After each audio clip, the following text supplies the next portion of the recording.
નાઈ વાળંદ સમાજ દ્વારા યોજાયેલા શ્રીમદ ભાગવત કથા તથા વિદ્યાર્થી સન્માન સમારોહમાં આપણા નાઈ વાળંદ સમાજના અને લાલો ગુજરાતી ફિલ્મના લાઇન પ્રોડ્યુસર શ્રી મિલાપભાઈ ટાટમિયાએ હાજરી આપી હતી.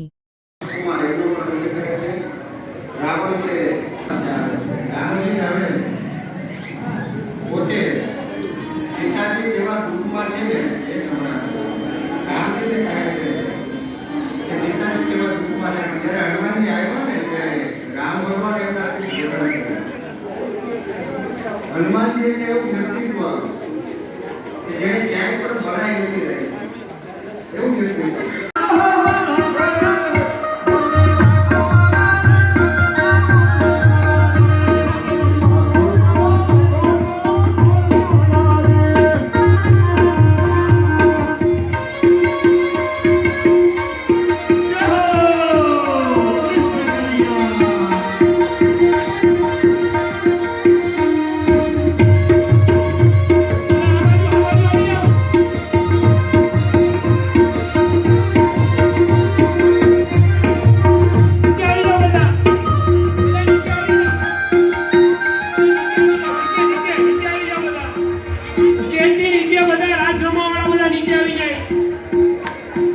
हेलो बेलो बड़ा मेहरबानी के नीचे उतरी के बड़ा स्टेज पे जाओ बता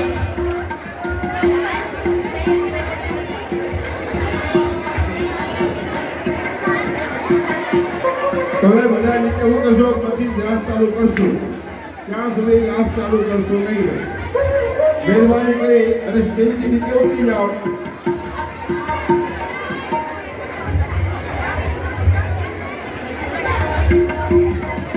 માતાઓ અને બહેનોને ખાસ વિનંતી, આ ભાગવત કથાનું સ્ટેજ છે, તમે બધા સ્ટેજની હેઠે ઉભા રહ્યો.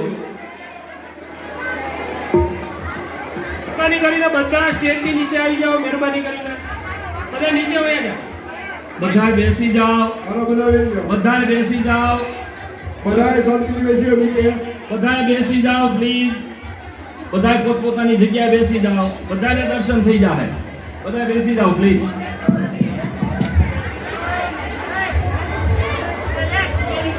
મહેરબાની કરીને સ્ટેજ ઉપર બધાને ખાસ વિનંતી છે કે બધા સ્ટેજ થી નીચે વયા જાય. થોડી વાર પછી આવો. બધા થોડી વાર પછી આવો.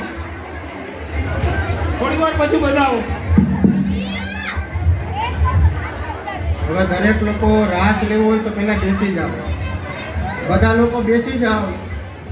બધા બેસી જાઓ. મહેરબાની કરીને બેસી જાઓ જેથી આપણે વહેલી તકે રાસની શરૂઆત કરી શકીએ.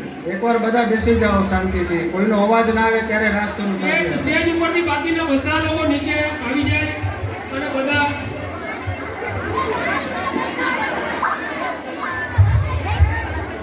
સમજો બરાબર. આગળ વહી જતા ઊભી જાવ ને બાજુ ભોગોની બાજુમાં.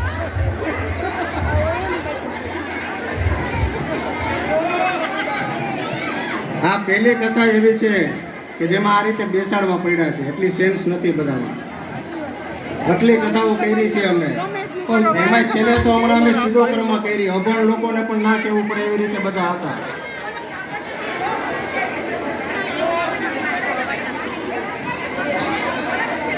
હવે આપણે રાસની શરૂઆત કરશું. ના નીચે બેસી જાઓ. રાસ કેન્સલ છે ભાઈ. રાસ રાખવાનો નથી. બધા બેસી જાઓ. બધા બેસી જાઓ. બેસી જાઓ બધા. હું વ્યાસપીઠ પરથી ઉતરીને જાઉં પછી રાસ લેજો તમે. હવે રાસ કેન્સલ આપો. બેસી જાઓ. અને વ્યાસપીઠ ઉપર જ્યાં લગી કહેવામાં ન આવે ત્યાં લગી મહેરબાની કરીને કોઈ વ્યાસપીઠ ઉપર અહીંયા આવતા જ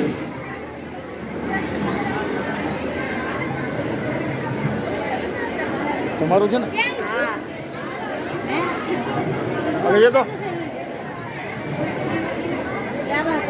આપણી વચ્ચે આવા મહેમાનો પધાર્યા હોય ને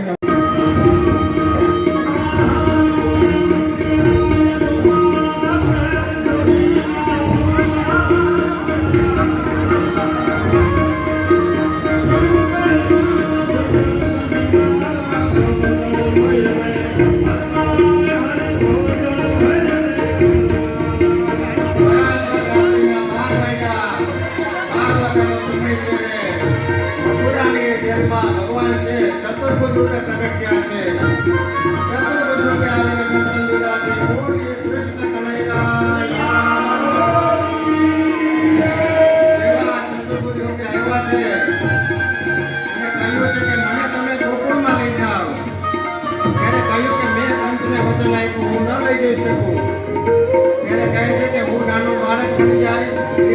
થઈ જશે. તમે યમુના નદીમાં જાશો ત્યાં પાણી ઉપર આવશે, ઉપર પથરાવે છે, પાણી નીચું જશે જાય. આ બધું વચન તૂટશે નહીં. આ ચિંતા ના કરો. આ તો ગોકુળમાં જાઓ. વસુદેવજીએ જે પ્રમાણે કહ્યું તે પ્રમાણે રેડીઓ તૂટી જાય છે. પોતે સિંધુરામાં રહે છે, યમુના નદીમાં જેવા પ્રવેશ કરે છે એ સમયે યમુના નદી ઉપર આવે ભગવાન છે, પગનો સ્પર્શ કરાવે નદી બેસી જાય. ગોકુળમાં જઈને નંદ બાબાને આ આપી દઈને ત્યાંથી માયાને લઈ આવે. સવારે કંસને સમાચાર મળે કે કંસ આવે તો તે પુત્રી છે. દેવજી કહે કે આ તો પુત્રી છે. કંસ એને ખેંચીને ફેરવીને જેવો પછાડવા જાય તેમાંથી તો માયા હતા. કહે છે કે તને માગનારો કાળ તો જન્મી ચૂક્યો અને અદ્રશ્ય થઈ જાય છે. હવે આ સમાચાર કંસે સાંભળ્યા ત્યારે એનું બીપી હાઈ થયું કે લો થયું. એ આપણે આવતીકાલે જોઈશું. આજે આપણે સીધા વયા જઈએ ગોકુળમાં. અને ગોકુળમાં નંદજીના ઘરે જ્યારે યશોદાજીની આંખ ખોલી તો દિવ્ય બાળકને જોયું છે. બાળકના રોવાનો અવાજ સાંભળીને સુનંદા છે એ જાય છે ગૌશાળામાં અને નંદ બાબાને કહે છે કે હે નંદ બાબા, તમાર ઘર લાલો ભયો હે. અને આખા ગોકુળમાં હવે આ ઉત્સવ ઉજવાય છે. આપણે પણ કૃષ્ણ જન્મનો આ ઉત્સવ ઉજવવાનો છે બધાએ. નંદ ઘેરા આનંદ ભયો થાય છે.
Oh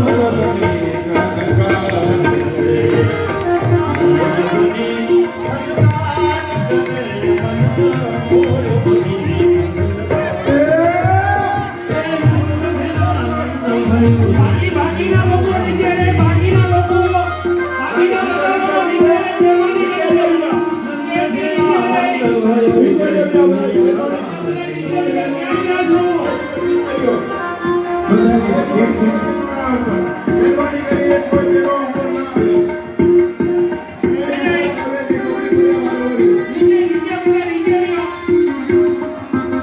બધા સ્ટેજથી દૂર થઈ જાય.